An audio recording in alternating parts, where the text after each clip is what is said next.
Welcome to day one Future Sunflower. So today started really well. I woke up around 7 a.m. and the very first thing I did was make my bed. पहले मुझे लगता था कि छोटी छोटी चीज़ें matter ही नहीं करती, but then I realized they actually do. It's not just about making a bed. It's about something like setting the tone for the day. A clean room or a clean mindset. So this habit was not in me earlier, but अब लगता है कि हर दिन हमें कुछ नया सीखने को मिलता है. तो देखते हैं ये मैं कब तक करती हूँ. While I was arranging my room, sunlight was slowly coming in through the window. It felt very peaceful, like a very new start. After that, मैंने गर्म पानी पिया and trust me, ये भी मेरे लिए बहुत new है. Then finally I got fresh, took shower, ate some fruits, had coconut water. Like I was trying to start the day on a healthier note. Then finally I left for the library. And when I reached, I saw my table was full of dust. तो सबसे पहले मुझे यहीं सफाई अभियान शुरू करना पड़ा.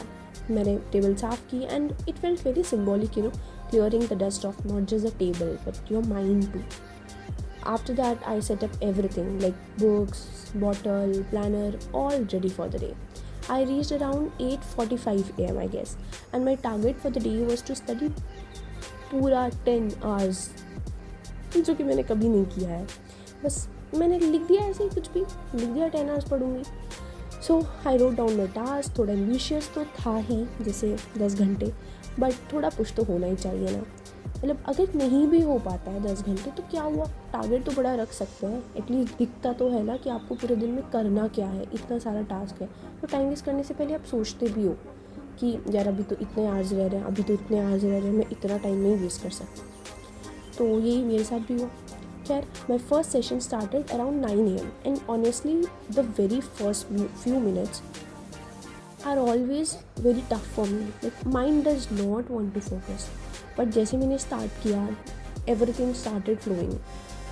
फिर सेशंस हुए and between sessions I also took some breaks. मैंने लंच भी किया, एक्चुअली 2 बार कर लिया. And even I wrote something very funny on a tissue, I will show you letter.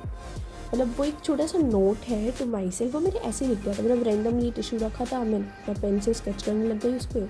And मैंने कहा चलो ठीक है, कर ही रही हूँ तो कुछ अच्छा ही कर लेती हूँ, क्यूट सा ही कर लेती हूँ. मतलब वो सच में बहुत क्यूट है.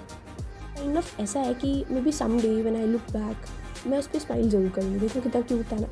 Hours went by, page after page, note after note, and slowly this day started to build up. Around 4:30 PM मैंने सब कुछ रैप अप कर लिया. Walking out felt nice, productive, little tired but content. On my way back मैंने ice cream खरीदी. मतलब बस खरीद ली यार, मुझे इस टाइम कोल्ड है बट मैंने फिर भी खरीद ली. आफ्टर रीचिंग होम फिर मैंने छोटा सा रेस्ट लिया. फिर मेरी नज़र अपने टेबल पे पड़ती है. भैया बहुत मैसी थी, मैं सच्ची बोल रही हूँ, बहुत ही गंदी थी. फिर मेरी नज़र अपने बेड पे भी पड़ गई, वो उससे भी गंदी थी. तो मैंने सबसे पहले दोनों चीज़ क्लीन करी. इतना सेटिस्फाइंग होता है ना जब रूम क्लीन आपको मिल जाए. It feels like you have decluttered your brain too. उसके बाद मेरा फेवरेट पार्ट आता है, अपनी बालकनी से इवनिंग व्यू देखना. मतलब इतना मुझे सच्ची बहुत अच्छा लगता है. मतलब इतना शांत सा एनवायरनमेंट रहता है. ऑल्दो कभी कभी बच्चे शांत छोड़ते नहीं हैं, बट ठीक है, उसमें भी अलग ही मज़ा है. तो हाँ, मैंने फिर अपना एक कॉफ़ी पी. मतलब बहुत फ़नी है ना कैसे एक कप कॉफ़ी आपको फील कराता है कि ना हो, यू आर रेडी अगेन. पता नहीं ऐसा सच भी है कि इट्स ऑल साइकोलॉजिकल. क्या, अराउंड 6:40 PM मैंने अपना सेकंड स्टडी सेशन स्टार्ट कर दिया था और अभी मेरे पास तकरीबन 4.5 घंटे और पढ़ना था. फाइनली एट अराउंड 11:30 PM मैंने अपनी बुक्स बंद कर दी और आज मैंने पढ़ा था 9 hours, 1 hour less than my target. But that's very okay and I am proud of today. That's it for the day. Not a perfect day, but a good one. Future me. Keep going. Sunlight is in. X and rise. This is your sunflower signing off. Bye bye.